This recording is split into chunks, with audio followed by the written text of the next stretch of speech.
I thought we'd talk tonight about scars and the stories that our scars tell and how they make a difference. I'm pretty sure we all have scars. If I were to come to you all and say, hey, tell me about that scar, you'd probably have a story to go along with it. Somebody said, no, I don't have scars. Some of them might be funny, such as my cute little scar that I've got on my wrist right here from when I was a little girl. Always the daredevil, never one to turn down a challenge. So back then I was at a friend's house and we totally thought that we could swing from tree branches like Tarzan and Jane or Sheena, Lord of the Jungle. And so, of course, because I don't turn down challenges, I'm an idiot, she told me to go first, and when I did, I was really excited, started swinging, and hit smack dab into a brick retaining wall. So, yeah, there goes that. My finest moments. That was even before, Hold My Beer came out. Some of them might be because of a clumsy or crazy things that we've done. Now, those, not calling them Hold My Beer moments, but also, when I was in high school, don't laugh when I say this, but I really did, used to run track, sprints, yeah. And so, again, a ding-dong, never one to turn down a challenge. A 6'4" fella who, let's face it, his legs were probably here, challenged me to a race. So, all right. So started running, I was doing really good, and then all of a sudden my feet just started going super fast like I was Fred Flintstone trying to start the car, if you remember who Fred Flintstone is. Fell smack dab on my knee, opened it wide up, and now I've got a cool little, happy face or smiley face, depending on how you look at it. I'm going to be positive. Great story to tell. Also, so a few years back, my family and I went to the beach. I hear my husband already laughing at this one. This might have been a Hold My Beer moment, I don't know. But my family and I were at the beach, and they were off playing with skimboards and surfboards and everything. So me, being the cool cat that I am, thought, well, I'm going to help teach them how to properly be on a skimboard, okay? So I'm like, here, give it to me. It's okay. So I take that skimboard. As you know, right along the water's edge, you throw that puppy, you run, you jump on it, and you just ride the wave until it's there. Simple, no big deal. So I get on it. I'm like, let me show you how it's doing. I throw it out there. I run. I get on it. Oh, my gosh, I am a surfing pro. I get so excited, though, at that time that I'm like, yeah. And when I do, my upper body kind of overcompensates the weight, and I show them how to fall like a cartoon character. My feet flew up, hit smack dab on my shoulder, landed right on it. Yeah, that's a fun moment. So, more about scars. Some might be life-changing. Thanks to my beautiful children, they have a constant reminder of their love for me because I have gnarly little stretch marks and a C-section scar. Thank you, kids, the gift that keeps on giving. Some of our scars might be scary. I found out that I was in heart failure and I have heart disease, so I spent a lot of time trying to cover up a scar that sits right here because I had to have a pacemaker and defibrillator implanted. And so I spent a lot of time feeling like a freak trying to hide that scar, and that was a scary moment. And my sweet family's like, whatever keeps you alive. And I'm like, but then some of our scars might be inside of us that nobody can see. And those scars are probably the ones that cut the deepest, that are hardest to talk about and to deal with. Something maybe physical. The bruises go away, but it doesn't really take away from the inside that's left us there. Maybe something has happened, we've spent time in jail, and that whole experience has left us hurting. We may have had emotional wounds of how people have treated us, talked to us. We may have a scar from fights and everything. We may have scars that nobody knows about from abortion. I started in this little quest of, how do other people feel about scars? So I looked, and there are a lot of quotes about scars, but one that set out to me, and the reason why I'm here tonight, was a quote by Carly Simon. Yeah, right? And but the quote was, "I just want to show off my scar proudly and not be afraid of it." And that's why I am here tonight, because I've spent a lot of time afraid of a couple of certain scars. And, one of the things that we have to realize is that we can't change our past, but we don't have to live in the fear of what our scars might represent to us, because we get into a feeling of what we think those scars are all about. We don't want those scars to build up scar tissue or harden our hearts, when they could, in fact, draw us closer to God. They could help us grow and help us to serve others. So we're in November right now, my favorite time of the year. I don't care about all you Christmas people. Christmas will be celebrated Thanksgiving evening. But we're in November and December, right? So this is where we're taking those 12 steps, and they're really starting to help us grow into the person that we are. We've become aware of what we were and what we can be made new with, and then we're going to take everything that we've learned and reach others, right? So if we're not growing, and if we're not being honest with ourselves and being raw and real with ourselves, how can we be raw and real with other people? How can you all, I realize that you all probably, most of you, I've seen some new faces. So hi, if I haven't said hi to you, I'm Amy, and I'm really excited you're here. Please keep coming back. But for the people who are here regularly, you pretty much know my story. A few people know a little bit more of my story, but very few people know all of my story, and that's wrong. Everybody may not have to hear everything all the time, but, that's wrong. One of the biggest things that I feel like our scars can remind us of is my favorite verse ever, and that's Philippians 4:13. I can do all things through Christ who gives me strength. So I'm standing up here tonight letting Christ give me the strength. So, yeah.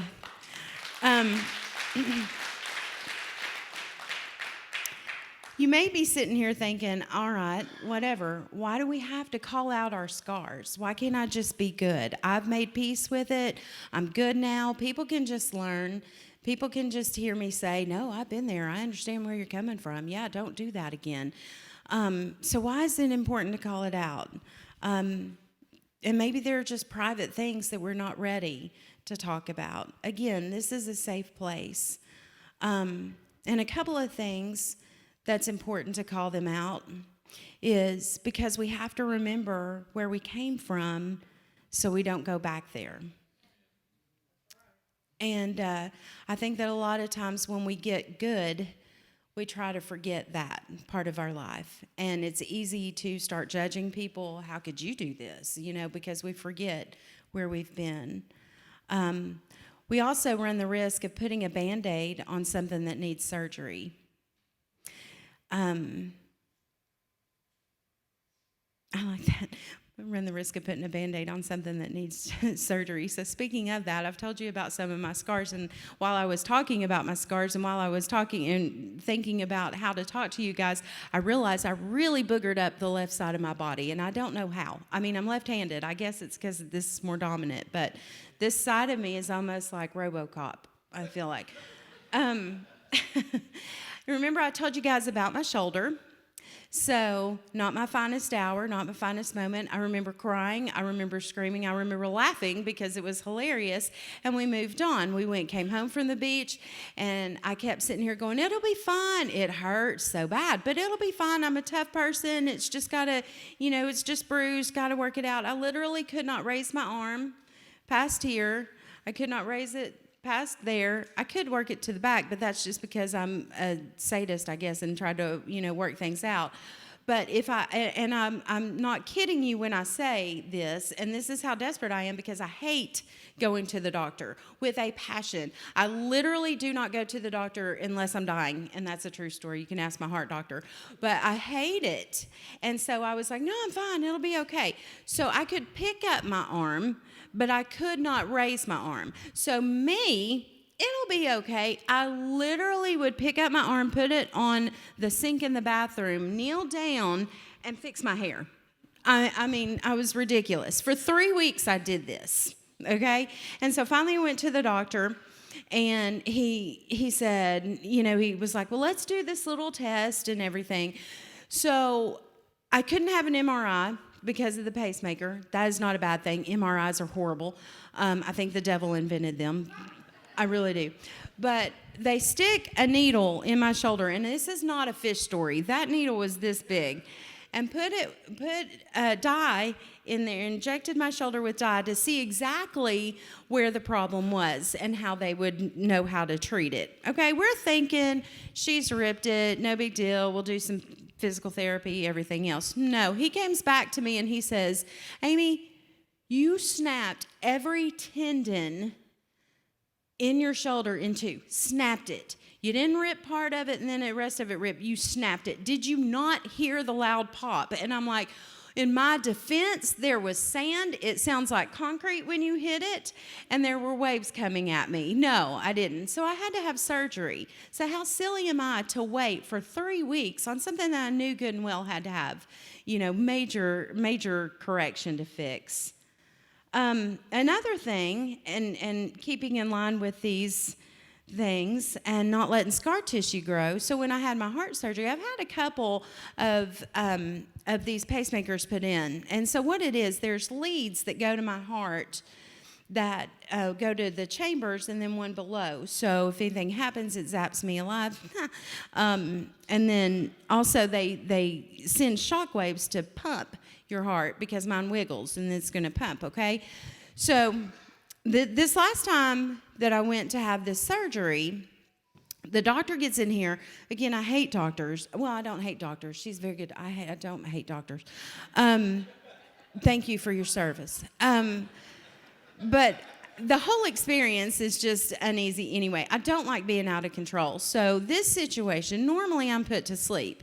This doctor decides, hey, this is fun. Let's keep her awake, but let's put a shield over her face so she can't see a thing, and let's have her freaking out. It's okay. They didn't even have any feel-good medicine.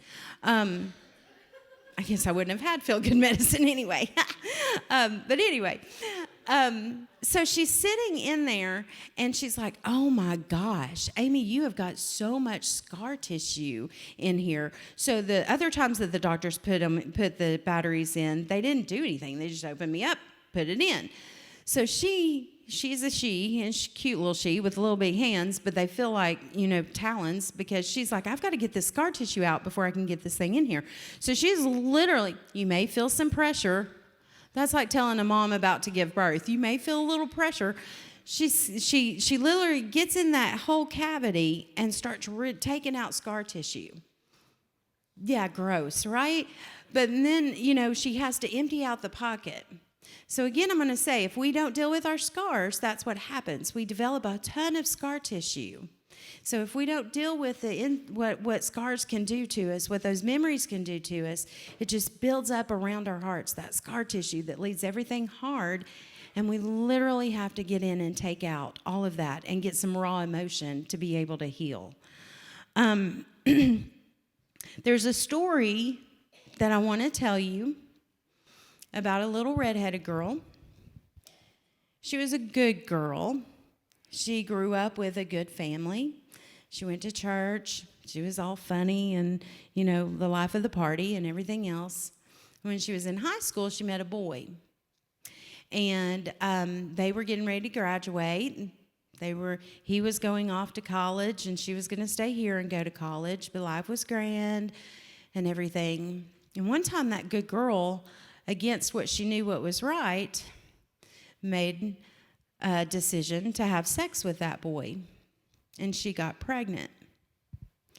Well, this little redheaded girl was extremely scared because she knew she would let a lot of people down. And she finally got the courage to tell them that she was pregnant. And her loved ones were appalled. And her loved ones were just so disappointed in her. Because how could this good little girl, this good little Christian girl, make such a mistake? So those loved ones told her that the best thing for her and for everyone, of all of us involved, would be to get an abortion. So that little girl asked about an adoption plan. And she was told, you can't do that. You can't do that, because what happens when you grow up and you have a nice, happy family and everybody's okay and everybody's doing well, and somebody shows up on your door and says, hey, I think I'm your kid. You can't do that. You can't tell anybody. You have to get this done. That's the only thing you can do. So this little girl made a decision, because she had hurt everybody so much that she didn't see any way out. And when she told her boyfriend was glad that she was doing it, because at least he didn't have to tell his parents and he could go on to school. So she did, and a loved one took her to the clinic, and the loved one had told the other loved ones, if I see one tear come out of her face, we're turning around and we're figuring out another way. But that little girl, and she had already let down enough people, and there was no way you were going to see a tear come out of her face because everybody had made a decision and it was going to happen. So she went through with it, and life stunk. She didn't care if she lived or died. She didn't care what was happening to her. She started making some horrible decisions. She withdrew from school because she couldn't even decide to get up enough to go to school. Mind you, this was a good little Christian girl. Had a good church, good family, good friends. But she didn't have anybody to talk to. Nobody would understand this. So she lived a life that she didn't care about, made horrible decisions, ended up in a relationship that was abusive, but she didn't care. I mean, what was she worth now? Because the minute after she had the abortion, that little girl's family said, you can't ever tell anybody what you did, because nobody's going to understand what you've done. She never told anybody. She was in an abusive relationship. She got pregnant. But by gollies, for this little girl, man, this baby was going to be her makeup baby. And she was going to do everything she could to let this baby know how much he was loved. So she had that kid. She stayed in an abusive relationship. She had another kid, a beautiful little girl. And she stayed in the relationship, but finally got the courage to leave. She started, in between that time, she got her life together enough again to go back to school. And then, life hit, and she thought, okay, I've got to get a job that makes a difference. And she didn't realize what she was doing, but she ended up working for a crisis pregnancy center.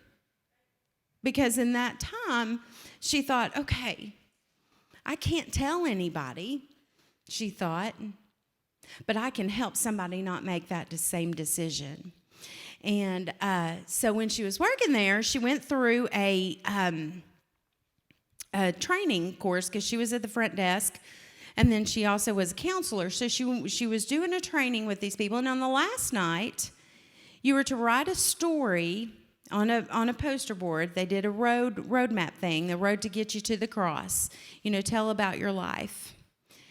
And so she looked at all the other people's beautiful stories about how this happened, that happened. They had an abortion, but God changed their hearts and everything else. This Crisis Pregnancy Center also had a ministry for people to heal from abortion.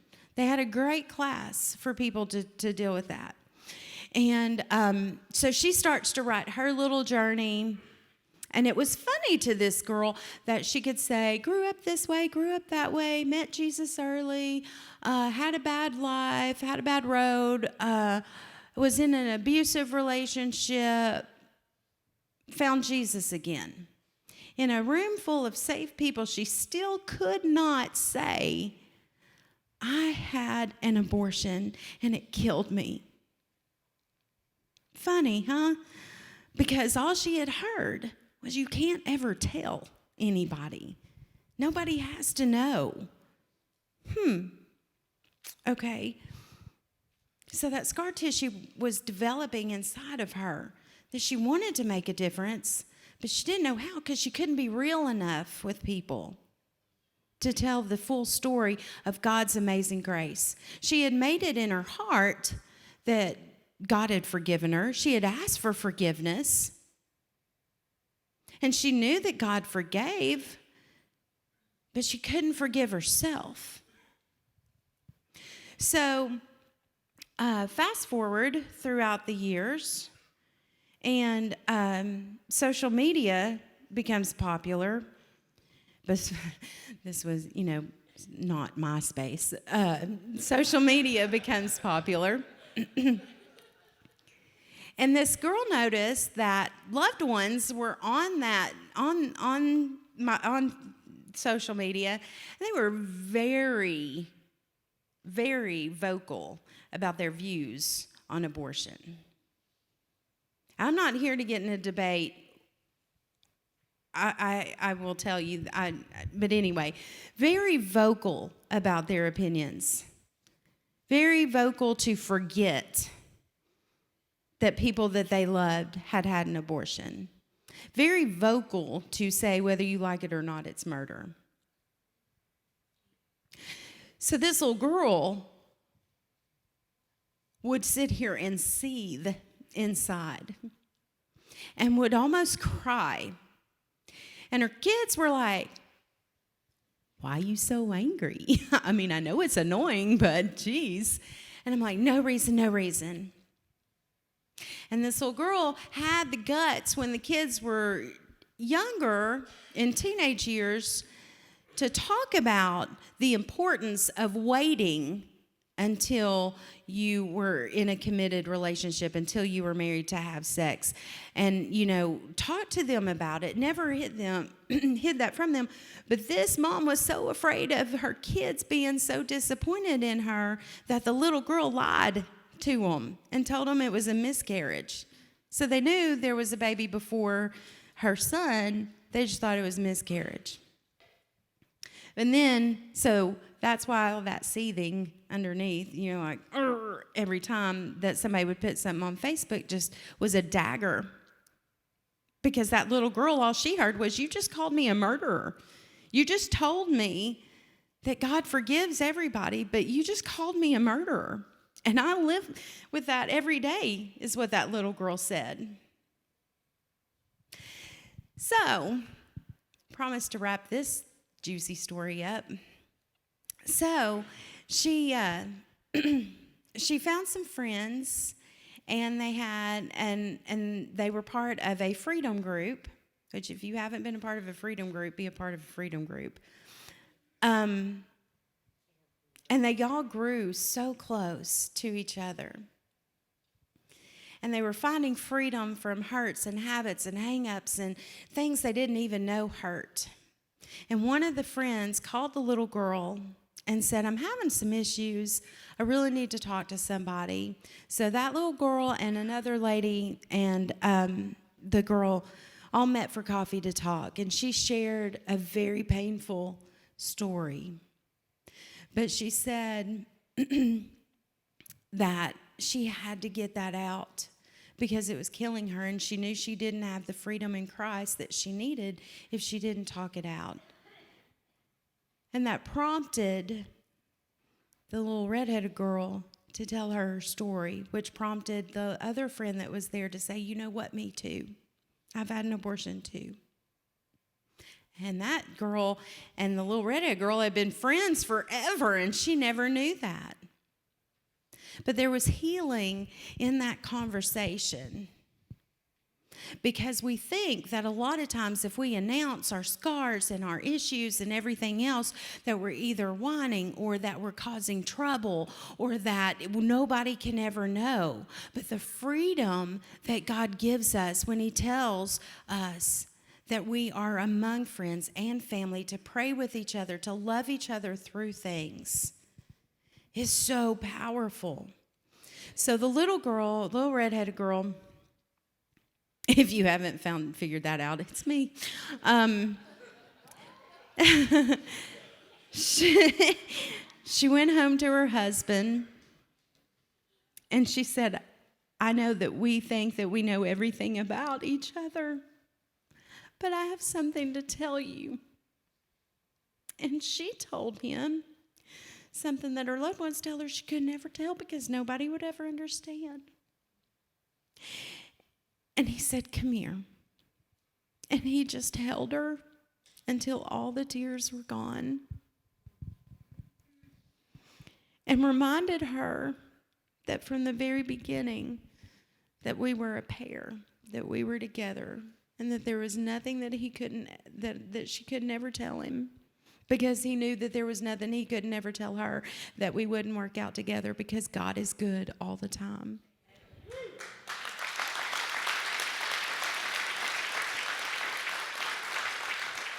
She also called her kids, and she told her kids that she knew that she had to confess that she had been lying to them. And she told her kids, and you know what those little snotheads said? I swear, those are the best kids in the whole wide world, because they said, oh, Mom, I am so sorry that you had to go through that all alone for all those years.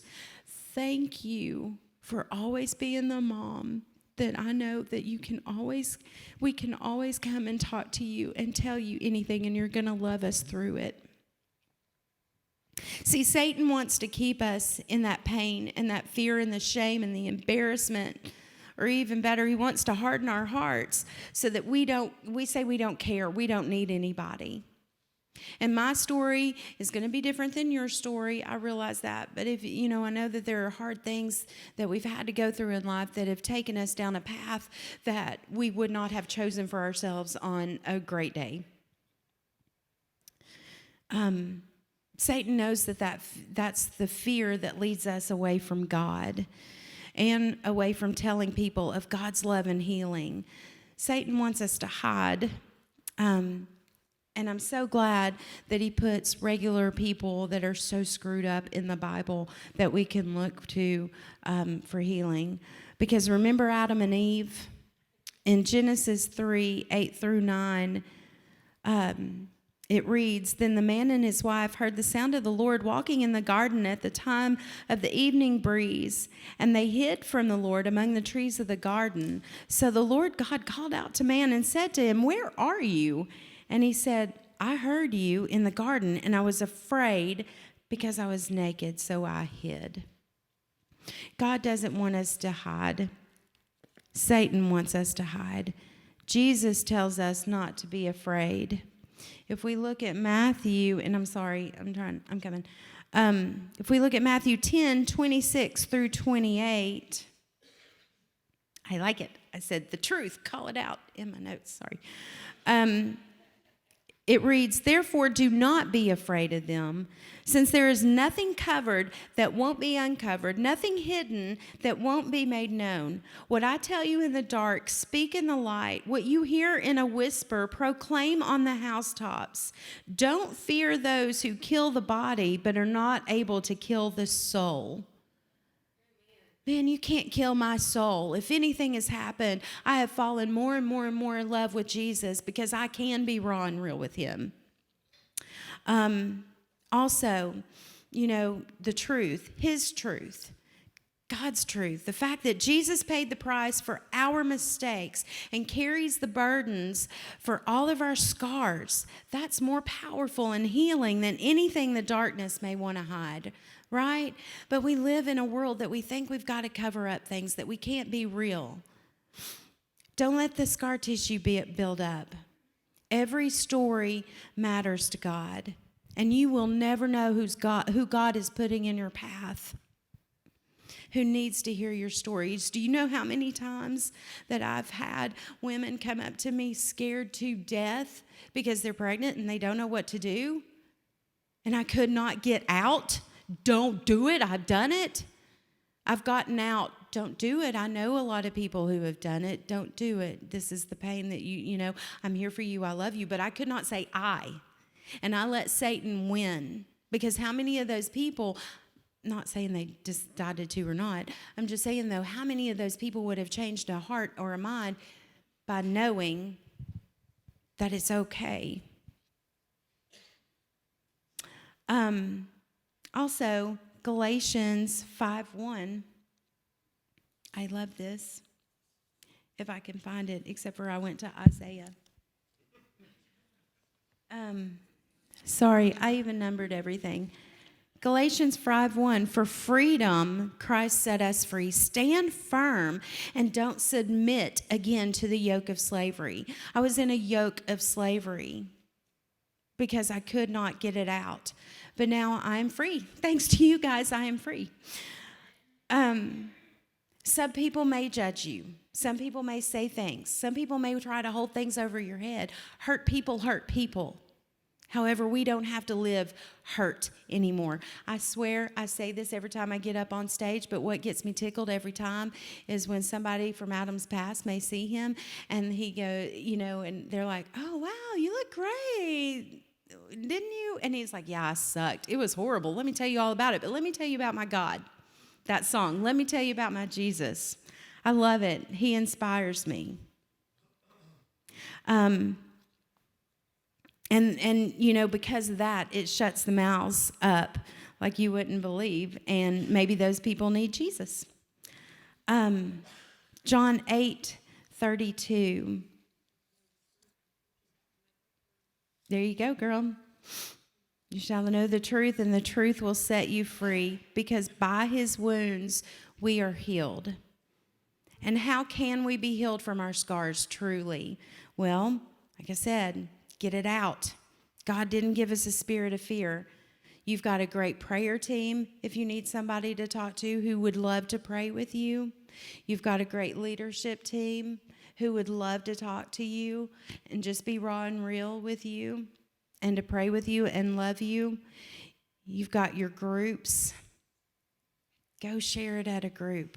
Get it out. You'll be surprised how much better you feel. You can have a microphone and do it. Find a strong, God-loving person that you're not afraid to talk to. And probably the most important is to let God love you and to let him heal you. I spent a long time saying, God loves you. There's nothing you can do to separate you from that love. But I'm telling you, it's true. And God is real. And God loves you. And God is here to heal you. And Isaiah 53:5 tells us, but he was pierced because of our rebellion, crushed because of our iniquities, punished for our peace was on him. And we are healed by his wounds. Our scars became his scars. He took all of that pain and he said, look, so what do? We stop doubting. I don't know if you know, but there's a man in the Bible named Thomas, and he was a doubter. After Jesus died, Thomas was one who didn't want to believe it. He's gone. He's just gone. So in John 20:26 through 28, there's a lot of 26 through 28, sorry. Jesus came to him after he resurrected. Jesus came and stood among them and said, peace be with you. And I'm sure they said, and peace be with you. Then he said to Thomas, put your finger here and look at my hands. Reach out your hand and put it into my side. Don't be faithless, but believe. Thomas responded to him, my Lord and my God. Jesus said, because you've seen me, you have believed. Blessed are those who have not seen and yet believe. Which takes it to believe him. Don't just believe in him. Believe him. Trust him. God's given you a purpose, no matter what you've been through. I don't care. I don't care if you've killed somebody. I don't care if you've done drugs. I don't care if you drink. I don't care if you gamble. I don't care if you've had an abortion. I don't care. I don't care. Your story matters.